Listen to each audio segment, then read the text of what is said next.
ತುಂಬ ಹಳೆ ಮಾತು. ಒಂದು ದಟ್ಟ ಕಾಡಲ್ಲಿ ಒಂದು ದೊಡ್ಡ ಸಿಂಹ ವಾಸ ಆಗ್ತಾ ಇತ್ತು.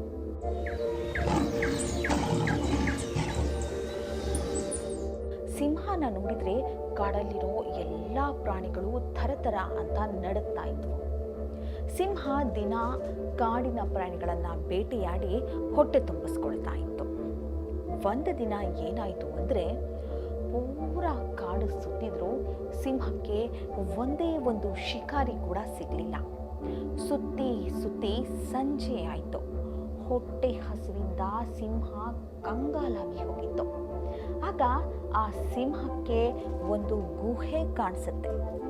ಆ ಗುಹೆಯಲ್ಲಿ ಕುಳಿತು ಯಾಕೆ ಅದರ ಮಾಲೀಕನಿಗಾಗಿ ಕಾಯಬಾರ್ದು ಅಂತ ಸಿಂಹ ಯೋಚನೆ ಮಾಡಿತು.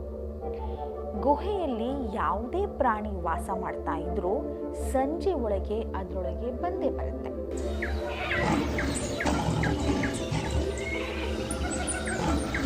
ಬಂದ ಕೂಡಲೇ ಅದನ್ನು ಕೊಂದು ಹೊಟ್ಟೆ ತುಂಬಿಸ್ಕೊಂಡು ಬಿಡಬಹುದು ಅಂತ ಯೋಚನೆ ಮಾಡಿದ ಸಿಂಹ ಗುಹೆಯೊಳಗೆ ಬಂದು ಠಿಕಾಣಿ ಹೂಡುತ್ತೆ.